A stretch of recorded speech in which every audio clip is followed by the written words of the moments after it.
there wasn't a period that I didn't really enjoy. Even the things where my business went up the chute and I had to shut it down, I learned so much from that experience. Yeah, I've been there. We're not actually teaching barbering anymore. Most barbers, they're teaching a lot of technique, which is based from the Sassoon, which is based from Tony and Guy. It actually comes from all of that. We're just basically recycling it into the men's world. Every blooming person on Instagram, educator. Yeah, No. You're very good at cutting hair. You're very good at a fade. But can he stand in front of 50 people and explain it perfectly how to do that? Yeah. Massive difference. Hi, welcome to the Noble Barber Podcast. I'm Anthony Laban, and we'll be talking to various people in the industry who've made it and their journey and how they got here. Talking honest, cutting through the crap, and making sure your story and their story is heard to help your business and hopefully mine. If you haven't already, please hit the subscribe button, and I hope you enjoy this episode. Hi there. I'm Anthony Laban. Welcome to another episode of the Noble Barber Podcast. I am here today with Gary Spencer, the Great British Barber Bash, and with Gianni Cardinale. Yep, said Is it that perfectly. good enough? Yeah, it's perfect. Excellent. I managed to say it with my London accent. And we are here at Michael Douglas's studio, thanks to Gary. You can tell us about your connect that way a bit later on. And with the Barber Bash coming, and obviously, Gianni, you're going to be with them in Glasgow. That's right. I just thought it was a good opportunity to get you guys together and actually start talking about your journeys and where and why training's become such a big part of your world. And I guess everyone listening agrees that training seems to be the kind of billboard across our industry at the moment. Yeah. That I've never known so much training in any area. It seems to be front and center, which is great. So our standards should be at the highest, our quality should be at our highest, but there still seems to not have a smoothness to it. So maybe over the next kind of 30, 40 minutes, we can get an angle on that. Gary, I'll let you kick off as the older statesman here. Okay. If you want to run through the last 40 years of barbering. Well, to be honest, I started as a hairdresser back in 1986. Great year. Loved it. It was my hobby. It was everything. I used to come to London all the time, Sassoons in South Molton Street, things like that. And this was in Manchester. I was from Southport. I'd travel to London from, and basically I hero worshipped all the sort of lead educators and loved the industry, and eventually ended up with my own salons. And the focus was always strongly on education and trying to be at that sort of higher echelon, if you like. But the world has definitely changed since the 80s and 90s. Things have changed an awful lot. About 11 years ago, I started the Barber Bash. And again, at that time, like you're saying, there was no barbering education as such. There were courses. Josh LaMonica had just started doing his thing. But I sort of took the idea of doing workshops. There weren't many people doing that kind of thing at the time. And we flourished, particularly up until about 3 or 4 years ago. Every week we were doing workshops across the UK and beyond. And again, I think Gianni as well, you've been heavily involved in education, haven't you, since the get-go? Yeah. So what was your start into the hair industry? So I come from almost like a generation of hairdressers. Oh. My mum's a hairdresser, my dad's a hairdresser, my granddad was a hairdresser. But my dad was one of these ones, very similar to what Gary was saying, was someone that was pushing the boundaries a little bit, very passionate about it. He had a stunning hair salon in Northamptonshire. It was like 3-4 stories. It was just beautiful. And I went to work for him, and that was my first taste of the hair industry, and I hated it. Right. Yeah. Didn't enjoy it at all. The perm lotion. What's that? Perm lotion or something. Yeah, perm lotion. It was hair washing. It was colours. So it was women's stuff basically. Yeah. It wasn't much barbering. Until I started to give out free haircuts for men. And I started to lean into this kind of passion and wanting to understand more about men's hair. This was really before barbering had this kind of buzz that it has now. It was more when, you had the likes of Shaw and Barber, and you had a lot of the grungy kind of stuff going on. And that was actually the first ever time, skip maybe 2 years, when I came across Josh LaMonica and Menspire. And that's when I believe really this revolution in the men's hair world was formed, which I believe as well is how this education has all come around. Yeah. It's really sprung from that. And it's really interesting because it basically birthed this thing where you don't need to be a big brand to offer education. And I believe it all started from that point. It's about 6 years ago, I believe. Yeah. It started I happening. think that's interesting. You have got that kind of, like you say, that original pre-boom barbering where you trained with, as a barber, you'd train with your dad, or you're trained with the barber, and you'd work in a shop, and that was your world. And it is 10, 12 years ago. It I don't know if grow up's the right word, but it certainly reached out and became real and proper. Well, I think for me, up until about 10 or 12 years ago, barbering, as we know, was sort of a second class to hairdressing almost. And the main reason for that was that it was seen as like, I've got to get a haircut. I've got to get it taken off my collar. The styling and everything hadn't come in. And what we were talking about before with regards to Gianni, about the way barbers become like a hybrid of the hairdresser and barber, right. that technical ability.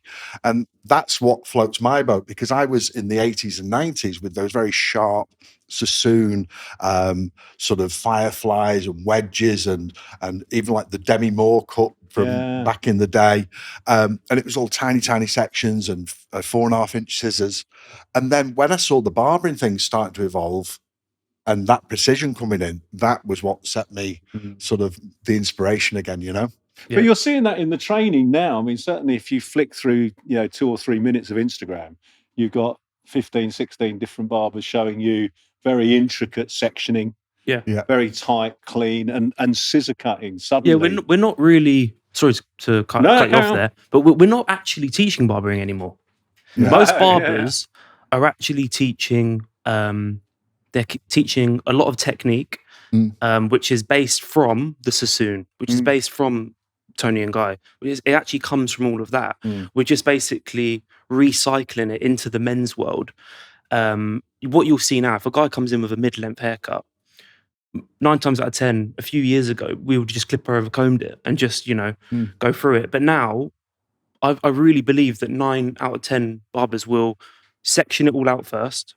They'll go through and work a classic graduation. That was unheard of a few years ago. So that's just the way that now a lot of barbers are cutting, and this is why it's happening all throughout South America and Europe, and because of social media, everybody can see that, so everybody wants to learn that, and that's basically what's happening. So that's the bit. It's amazing the kind of global voice that barbering suddenly has. Hairdressing certainly hit global kind of, like you say, 80s and 90s. There were these hairdressers that were traveling around the world and getting headlines for it. Whereas now there is the same, it's not just, if you're a barber, you're not just stuck in back streets of Southport doing a two round the back and size and a 4 you still on can top. be. It's still there. Still got those. But you've got this opportunity to get out there on this world stage and go and do something. Yeah, that was the funny thing, because going back to like the 90s and whatever, and we'd go to Salon International and there'd be all these companies. There's people like Rainbow Room, Rita Russ, Sassoons, Charlie Miller, all these people doing seminars at Salon International, and you couldn't get enough of it. They'd be selling tickets, 75 quid a ticket for an hour and a half presentation.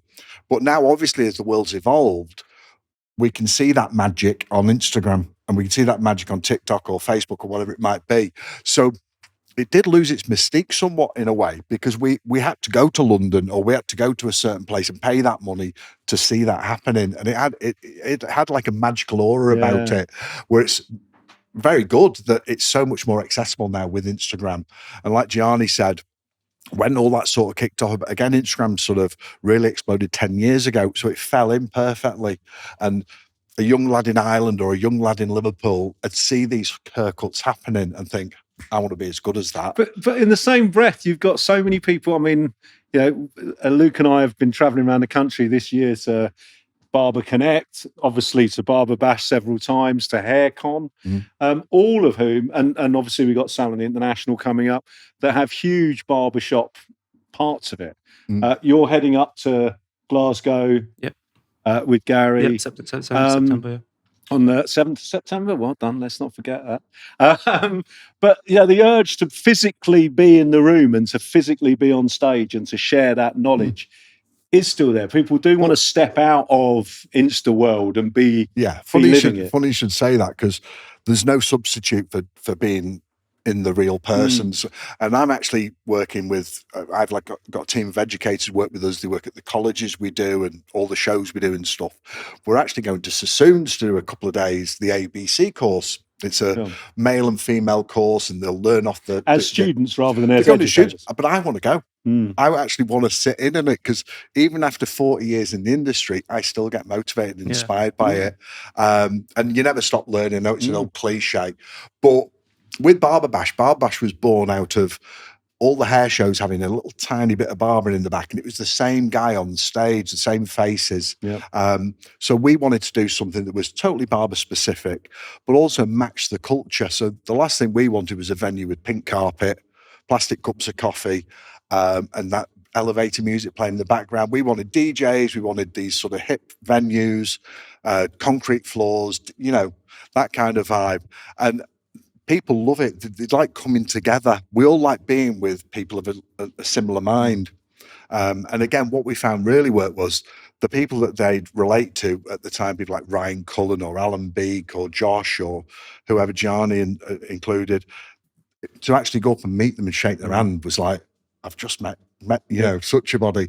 And, you can't put a price on that. No, I think that's the nice bit, that it is really accessible. And kind of weirdly, kind of seeing you guys on Insta makes you more approachable. You know what I mean? I think it does make you someone to have a real live conversation.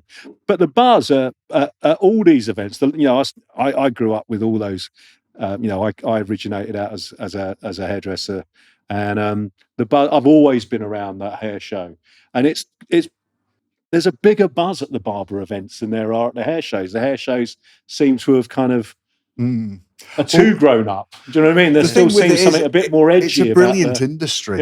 You're not digging roads, are you? You're not up a ladder in January putting slates on a roof or filling a skip full of rubbish. It's a creative industry.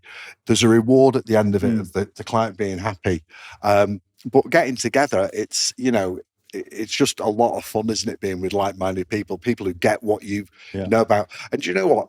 The drive to an event and the drive back from the event, you do just as much chatting about it, and that can really motivate you. It's the inspiration that people go for, really, isn't it? But I think that's it, and people wanting that learn. That was the one thing that we discovered throughout it, is that hunger to be better.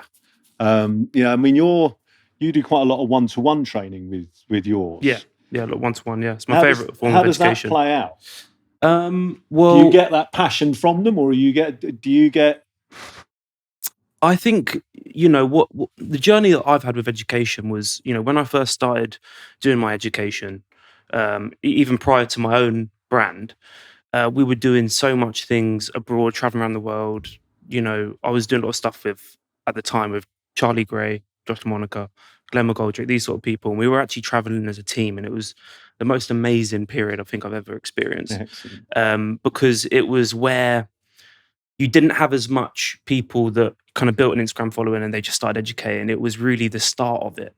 And we were at the very forefront of men's hair education. It was literally incredible. And we were doing these US tours, and there was something so authentic and real about it, because we knew that there wasn't many other people doing it. So skip that and come into today, when I decided to do my own education and do my own thing.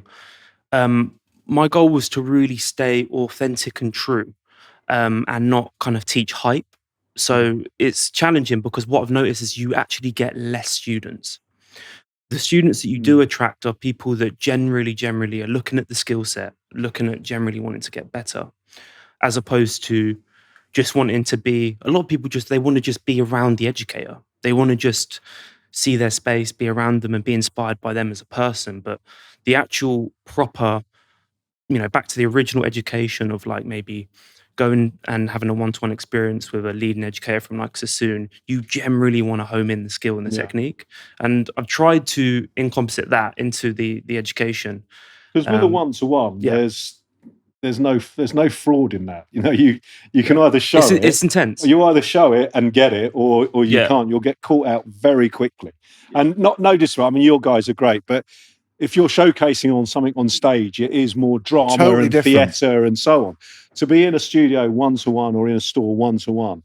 But I think what Gianni's doing is totally right. I think that's where That's it's where you going. learn. Well, when we started doing the workshops 10 years ago, every week it was Facebook at the time was more popular. Yeah. Every day, people wanted I'm to buy glad you went tickets. with that. I thought you were going to say MySpace for a second. People wanted to buy tickets. I was inundated with people who wanted to come to Aberdeen, Glasgow, wherever it might be. And then we'd get these groups of 10 or 12 people together and we'd teach them a fade. We'd do a fade demonstration. They'd work on a model. And being totally honest with you, the most dissatisfying thing for an educator is when you feel people have gone away without learning something. And that often happened because they'd come, they'd maybe a bit nervous, they'd have the wrong model. So I honestly believe that format is sort of on the way out in a big way, the big groups. The one-to-one education, Gianni's fantastic at it. There are a couple of other people. There's a guy in Manchester, Nath Shapes, who's doing some good stuff, and several others. But I think that is the move forward. If you're going to do it properly, spend that time, and really take something away from it. Absolutely. Yeah, I agree. I mean, I think you can see it. Certainly, I've seen some of your haircuts in action, and you've managed. You managed to get that precision across without overcomplicating it. And I think as from a Sassoon's hairdressing background, it's not complicated. It's precise. It's sharp. It's understanding it, but it's not necessarily complicated. It should make sense. And like you say, with a one-to-one, you're not hiding anything from that. I was speaking to Brodie, who works with me, who's worked all over the place with us, and there is only layering, graduation, one length cuts, and that's it. Simplify it, keep it simple. There's your adaptation of that, and there's textures and head shapes, etc. Take into consideration, but what we tried to do, I think maybe going back to the 80s, 90s, they tried to make everything really scientific and give everything big, long names. And it used to frighten you to death almost. You think, God, I really don't understand this. I've been doing this a while. I don't get this. But simplify it. Yeah. All marketing teaches you that. Everything about marketing is simplify. Mr. Apple, it's the easiest programs that sell the most. Yeah. So with education, keep it simple. No, I've just watched so many videos that I know the haircut before it started, and halfway through I've watched their tutorial and I'm thinking, I've no idea what's going on. Like it's just too complicated. It's just it doesn't make any sense. It's an unnecessary complication. That's so true. And I think that leads me on to what I was just about to say. One of these real issues that we have at the moment, I think, in the industry is, so let's say, for example, you're an educator, you teach these skills, you teach these techniques.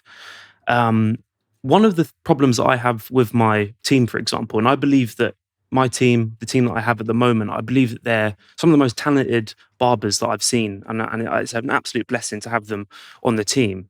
But they're not very passionate about doing these kind of like tutorials, these kind of the actual industry at large. Yeah. Or even just like, I say to the boys, look, you got to upload more content. You got to get on your content game because people need to see what you're doing. And by the more they see what you're doing, the more we can educate together because they're going to want to see you. That's how it kind of happened for me.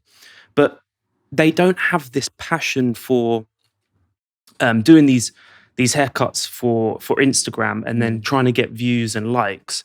They've actually got more of a passion for the actual industry and fashion and the hair. So it's so difficult because you've got Sam Rascal's 1 million followers, and all he does is haircuts in the salon.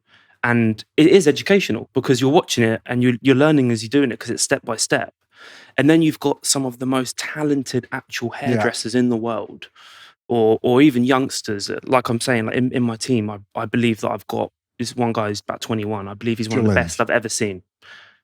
And he has no inspiration to do those sort of cuts, but yet he may be even more talented as those ones that are doing those cuts.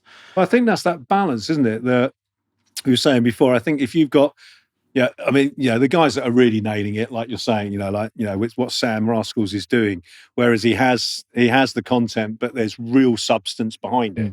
Yeah, there's no doubt about it. Sam's a great barber, and he really understands the craft, and it comes across. He's also and going to he be a shows barber it. bash on the And he's going to September be in Glasgow. Sneak that in there. All roads lead to Barber Bash Glasgow. Yeah. But there's that substance behind it, and not being too Relatable. He's and relatable. it makes Yeah, that's sense true. because he does know what he's doing, and so there's no need to put on a dance act to get there. The haircut is itself. We've got a lot of education coming through on Insta. I think that is brilliant at content. These creators are amazing at putting that together. Not so convinced there's a huge amount of substance behind it. No, And you two must have trained a lot of these guys. the thing with you can't have a go at somebody for having a go. So No, I don't blame these young lads who are fresh out of a course, having a go at maybe doing a tutorial. So good on them for that, and they'll learn as they're doing it. Sometimes you look back at stuff you've done and you think, oh God, what? I've learned a lot. I do it with shows. Every show I do, I normally give myself a hard time about it afterwards. Think I could have done that better, this better, whatever. But undoubtedly, there is a difference between a good haircutter and an educator. Yeah. And one of the things it does make me a little bit annoyed is every blooming person on Instagram, educator. Yeah, No. You're very good at cutting hair. You're very good at a fade, or you're very good at this haircut that you like to do. But can you stand there and talk about it? It's a bit like a plumber coming to your house who can do a fantastic bending of his pipes, but can he stand in front of 50 people and explain it perfectly how to do that? Yeah. Massive difference. Yeah, added on to that, you're only as good as your leader, right? And I think we're missing leaders now, because what people have realized in the industry is they can do it all themselves. You don't need a barbershop. You can work in your kitchen and do your TikTok and get millions of followers. Yeah. You don't need to have anybody mentoring you, pushing you, because there's so much self-employed stuff going on now where people don't need to be in an actual confined space. But what I would say is, what separates a real educator to somebody that is just on the hype is, one, a leader, okay, and two, putting in actual years of learning and being under a team. And I think that's the biggest separation. Again, I'm going to go back to this because it made such a difference in my life. But being under Josh DeMonica, for example, I was with him for 8 years. He was a true leader to me. He was a massive inspiration. And he didn't just teach me how to cut hair. He taught me how to present on stage, how to hold myself, how to, things to do at these events that makes you more professional than maybe other people. And that sort of leadership you learn you have it for the rest of your life. And I think that a lot of educators now, they're looking online, they're watching, they're inspired, and we're always teaching them that they can be better, they can do better. So we're almost bringing these people in anyway. And then they go, well, then I'll give it a go, I'll give it a pop. And they've been cutting hair for maybe 2 years and they're really good on social media and they're an educator now. Which is fair. I just think the bit between me starting to learn cutting hair and I've done fashion weeks and I've done mags and I've done long career. We know all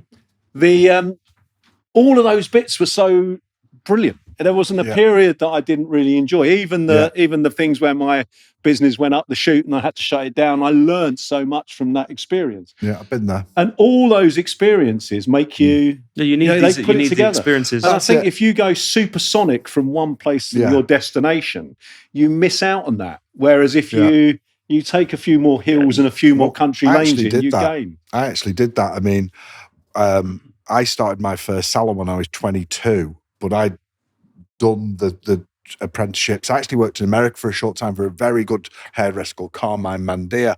He was at Sassoon's every year, fantastic precision hair cutter, and I learnt loads off him. But even at 22, I was too young.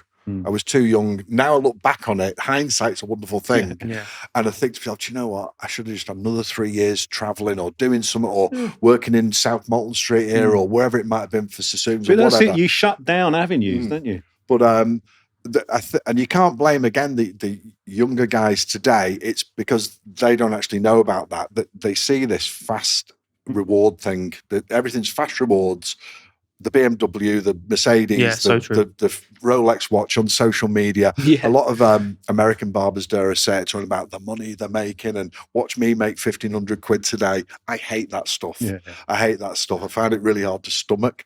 But what we need to be teaching is resilience and being able to sort of deal with a bit of adversity. And you know, can you go in and when the clients want you, can you do 10 hours on a Christmas week or whatever, or a busy Saturday, or you know, or are you just there for the tattoos and the music and the nice environment? You know, there's more to it than that, isn't there? There's so much graft. more to it. So There's much more. as Vidal Sassoon said, the only place that success comes before working hard is in a dictionary. Yeah. And that was what Vidal Sassoon said. Yeah. And it's true. You've No, got to but know I think graft's that's gotta be there. that all of that run in is what gives you.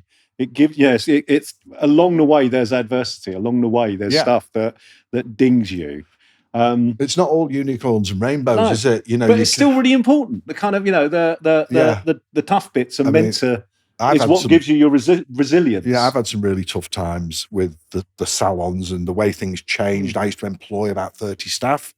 And then this new self-employed model came in maybe 20 years ago. Yeah. Totally changed my business, you know, and I had a real tough time with it.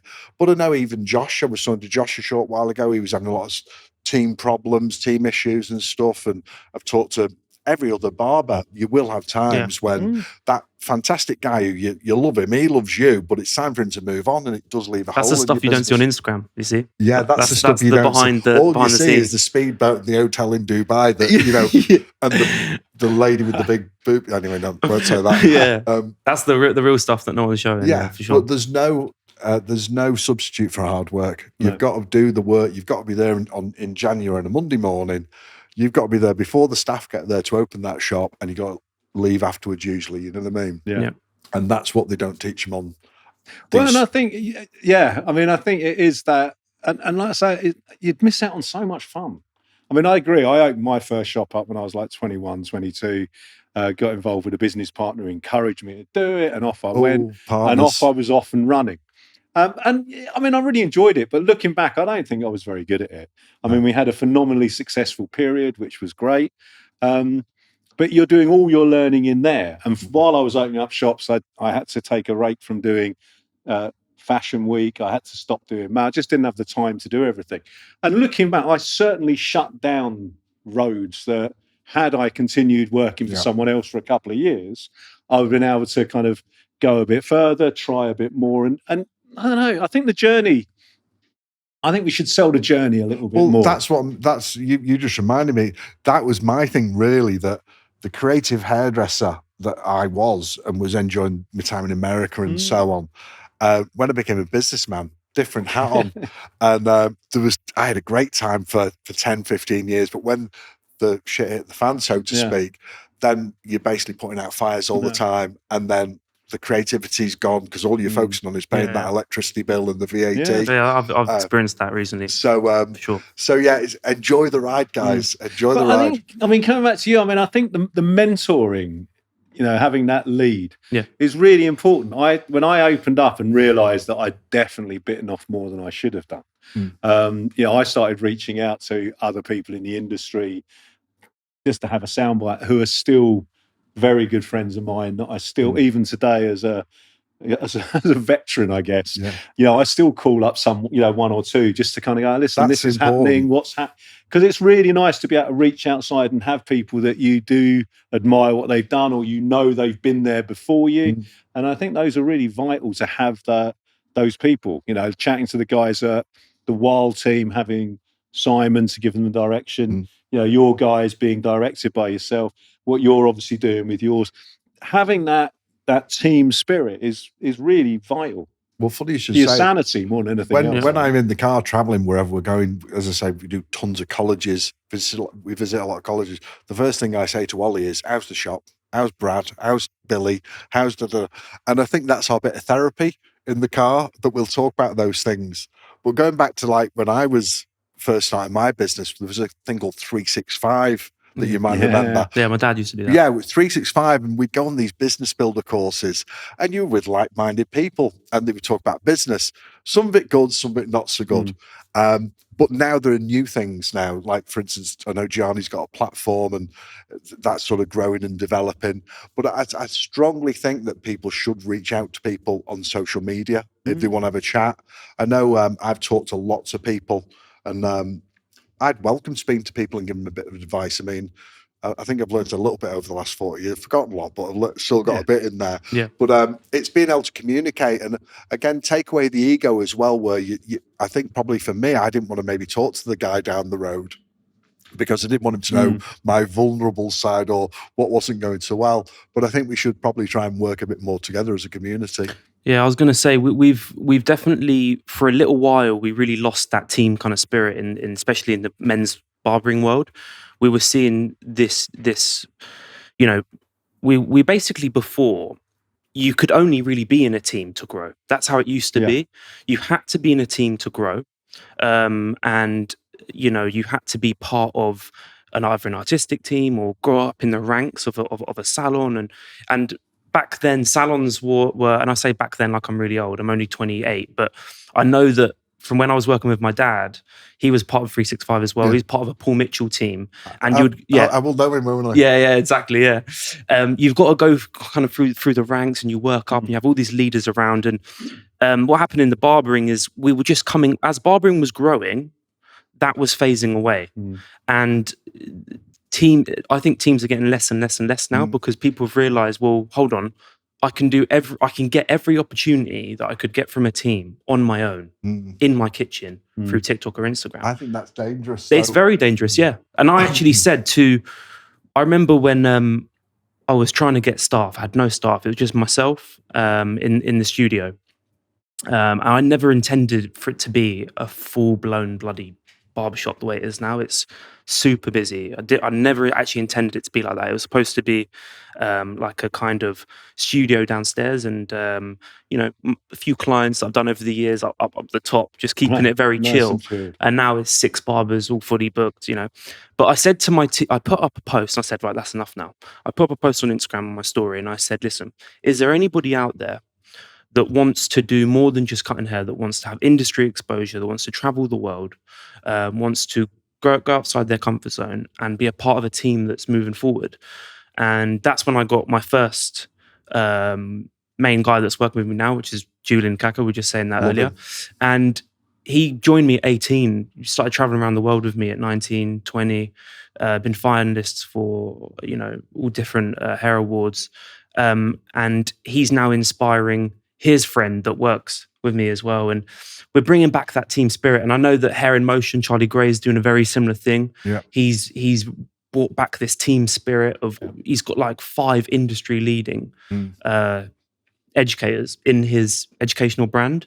And I think that the more we start to see that again, the more people are going to start getting back into building teams rather than singular opportunities. I think that's so important. Again, that's what we do. We have bi-weekly meetings with our education team. So we've got Brody, we've got Ollie, Patsy, who's a new girl in the team, Daz, and we've just got another guy from Leeds joining us. But we have regular meetings, and you need that to keep the stimulation, the motivation going. Just like Gianni, I have to say to them, we need to do some social media for this or that, or something's coming up, can you do? So you need to keep sort of pushing and pedaling. But I think they like that support. Is it as hard though? Because your guys are with you every day, they only work with you. So you're kind of more like a football club. You know what I mean? Mm-hmm. Let's give you Liverpool or City or something like that. That they're your team, you work together, that's it. You're more like a kind of, England manager or something, that you get them for short periods, but you've got to bring them together. Well, the benefit as a group, there's got to be a very different dynamic for both of you. Yeah, the benefit of what I do is that people are really excited to go to. We were in Taiwan and Amsterdam and Italy last year, so obviously the guys are buzzing to go and they really appreciate being given that opportunity. However, we have had to tighten things up a little bit, and we don't have a big legal contract this big. We just do have an agreement though, that they won't do education for other people without our consent. And Yeah. because if I'm investing in them and taking them to Taiwan to work with the scissor company, or to Bologna to work with the clipper company, or wherever it might be, I don't want to make that investment for them next week to be going, these are Gianni's scissors, and I'm selling these now, you know. Yeah. So we need to sort of make sure those lines don't get blurred a little bit. But they enjoy it, you know. It's fantastic. I mean, all, you know, my team are all employed, so all of them are on contracts with us, and I think from a team member's point of view, having, you know, and our contract's like a couple of pages long, nothing too complicated. It just states exactly what they are. It gives them that. Keep your hands out the till. Gives them that, but it gives them, you know, it gives the team member a clear note that black you and white. have a responsibility too, you know. And I think that's it's that's a really challenging important one. It's to a get that challenging one. legal side. Yeah, it is a challenging clear. one. I mean, I've worked for was it three different companies now, and some of them top of the game, some of them not so much. And I've tried to take everything that I've learned into what I'm doing now. And what I've learned in terms of keeping someone for a long amount of time is they do need to have their own, not life, but they need to have their own creative freedom and be able to do the things that they also want to be able to do. Express themselves their way. I think a lot of people, the reason why teams aren't working as much now is because they feel trapped. Mm-hmm. And when they feel trapped, that's when they go, well, hold on a minute, I can just do it myself. So how do you give them the opportunities? How do you give them certain aspects of teaching and learning and growing, whilst allowing them to almost have their own brand within the brand? Yeah. And I think that is, again, this is something that I think is going to be happening a lot more now in the future of hairdressing, because the old school model of everybody under this, you know, and we don't really want that, not cult, but we don't want that mindset of they just feel controlled and they can't spread their wings. Yeah. So I think long run we have to be able to an element of freedom in element of freedom, but it's like, how do you do it? Right? How do you give them that? I think what we do is, obviously my role is I go out and get this work. I get the work in Italy or wherever it might be. And then obviously the guys are really happy to be doing that, and I'm building their profile for them. So they can then take that back to their business, and their business can be very, very successful. So I get the bit about the creative freedom, but also when we're traveling and stuff, you've got to look after people as well. You've got to pay people promptly. You've got to make sure they're fed and watered properly. So at the back of my mind is, are the guys having a good time all the time? We don't drink a lot anymore, like we did back in the 80s. We sort of quite, try to keep it as professional as possible, but we make sure that they get taken out with nice meals and so on and so forth. They get looked after with products that we might get. And again, it's making people feel really valued, because that's the key. Does the person who works for you feel valued, or do they feel like they're constantly being sort of downtrodden and beneath you almost, So that's my little golden nugget with it. Guys, I think that brings us kind of close to the end of part one. I think the one thing that certainly I've heard out of this that I hadn't extended to, or we haven't really spoken about, is I hear so many people talking about recruitment's terrible, I can't get anyone, how do you get? And we never talk about kind of staff retention or team retention, of how do you keep your guys happy, how do you keep them? And I think as owners or leaders, our responsibility is to look out as them. Our team are our customers primarily. Yeah. And I think as an owner, when you're looking at your team, they're your customers. They're your first customer. Yeah. And if your company can be geared around them first, that will pass on to team, because your team's been with you a long time, and they've got their responsibilities, and your team's pumping down there. I mean, that's getting that amount of business out of King's Cross, where I know there's some brilliant places and some excellent companies in there. Yes, Joe, I'm talking about you. There's some great businesses in King's Cross. So you're in a shark tank there to succeed. So you're doing it right. Guys, I'm waffling. Thank you very much. I've been the Noble Barber, and we will be back for part 2, where we're talking about, I want to talk about brands. I love your branding. I love what the that the Barber Bash has done. So we'll come back and we'll talk about some brands and lots of other things. Thanks very much. Welcome to the Noble Barber Podcast. We're always looking for interesting people and interesting stories. If you know someone or you are someone with a great story that you want to share, get in touch and come and join me on the sofa. Thanks very much for listening. I hope you've enjoyed the episode and we'll see you next time.